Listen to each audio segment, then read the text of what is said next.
wabarakatuh. Perkenalkan, saya Devi Mayasari. Saya mahasiswi pasca sarjana di Universitas Sespati Indonesia.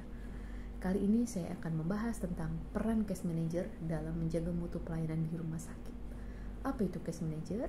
Case manager merupakan proses kolaboratif untuk asesmen, perencanaan, fasilitasi, koordinasi pelayanan, evaluasi, dan advokasi untuk pelayanan pasien dan keluarga, di mana akan terbentuk pelayanan yang maksimal, bermutu, dengan biaya efektif.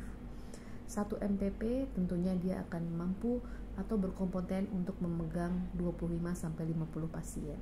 Dan seorang MPP atau case manager atau manajer pelayanan pasien tersebut merupakan suatu PPA yang aktif.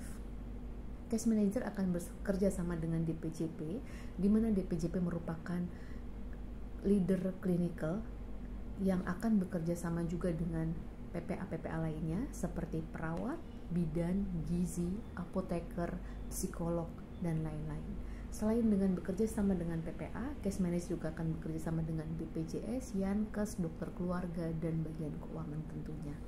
Aktivitas MPP di rumah sakit itu sendiri yang pertama adalah mengidentifikasi pasien untuk intervensi manajemen pelayanan pasien. Kemudian yang kedua, melayani kolaborasi dengan dokter dan pasien untuk mengidentifikasi hasil yang diharapkan dan mengembangkan suatu rencana manajemen pelayanan pasien. Kemudian yang ketiga, memonitor intervensi yang ada relasinya bagi rencana manajemen pelayanan pasien. Kemudian memonitor kemajuan pasien ke arah hasil yang diharapkan. Kemudian menyarankan alternatif intervensi praktis yang efektif pasien. Mengamankan sumber-sumber klinis untuk mencapai hasil yang diharapkan. Membakukan jalur komunikasi dengan manajer departemen atau bagian atau unit. Bagi pasien dan keluarga, manajer pelayanan pasien merupakan analog pemandu wisata atau tour guide dalam perjalanan kesehatan di rumah sakit. Kemudian, selain untuk bermanfaat selain pasien untuk dan keluarga, manajer pelayanan pasien juga bermanfaat untuk rumah sakit tentunya. Yang pertama, peningkatan mutu pelayanan rumah sakit, kemudian ada peningkatan kepuasan pasien dan keluarga, ada ketertiban dan pemberdayaan pasien dalam asuhan, kepatuhan pasien dalam asuhan, kualitas hidup pasien, tentunya kolaborasi interprofesional, di mana di sini kita akan membahas suatu kasus yang sulit dengan PPA-PPA yang memegang pasien tersebut. Kemudian asuhan sesuai kebutuhan pasien, penurunan lama dirawat, pencegahan hari rawat yang tidak perlu, penurunan frekuensi, jenis, dan lama pemeriksaan termasuk pemeriksaan yang tidak perlu, kemudian penurunan readmisi ke rumah sakit, pengurangan kunjungan pasien yang sama ke IGD, membantu proses evaluasi penerapan alur klinis. Pelaksanaan manajemen pelayanan pasien itu sendiri, yang pertama, kita mengidentifikasi dan seleksi atau screening pasien tersebut. Di rumah sakit kami, seorang MPP dibantu dengan case unit. Case unit itu merupakan kepala ruangan di rumah sakit kami, di mana setiap hari kami sosialisasikan tentang screening case manager, di mana beberapa hal yang masuk ke dalam case manager itu sendiri. Kemudian setelah terscreening, kita lakukan assessment dan identifikasi masalah dan kesempatan itu sendiri. Sehingga case unit akan menelpon case manager apabila ada masalah-masalah yang masuk ke dalam kriteria case manager atau masalah case manager itu sendiri. Kemudian penyusunan rencana manajemen pelayanan pasien. Setelah terjadi penyusunan rencana manajemen tersebut, kita akan mengimplementasikan ilmu manajemen pelayanan pasien tersebut. Kemudian selanjutnya kita akan melakukan monitoring dan evaluasi, implementasi dan koordinasi dengan antar PPA itu, kemudian terminasi proses manajemen pelayanan pasien, sehingga apa yang kita harapkan kita sesuaikan dengan output yang kita keluarkan saat itu.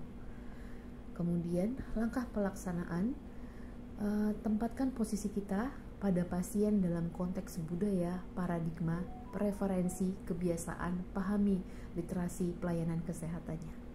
Pada asesmen awal, PPA pasien merupakan keluarga dan fasilitator atau MPP. MPP menjaga perjalanan asuhan pasien agar memenuhi harapan pasien dan sasaran asuhan. melayani komunikasi intensif dengan PPA, unit pelayanan administrasi, dan manajemen pembayaran dan pemangku kepentingan lain untuk pelayanan di rumah sakit. Kemudian, MPP juga menerapkan pasien engagement atau empowerment sehingga membentuk dan dapat menjalani berbagai pilihan pola pasien experience, pasien satisfaction, pasien voice. Monitoring dan evaluasi pelaksanaan asuhan dan pengalaman pasien oleh MPP. MPP sekaligus menjaga dan menerapkan kendali mutu dan biaya. Di rumah sakit kami menerapkan ada 3 manajer pelayanan pasien, di mana terdiri dari 2 dokter dan 1 perawat. Kami dibantu dengan case unit yang merupakan kepala ruangan. Setiap hari case unit akan melaporkan tentang beberapa pasien yang terscreening oleh manajer pelayanan pasien. Dia akan melalui telepon, WA, dan apabila bertemu bisa menyampaikan. Kemudian setelah case unit menyampaikan kepada case manager akan mendatangi ruangan tersebut. Kemudian case manager akan melakukan assessment.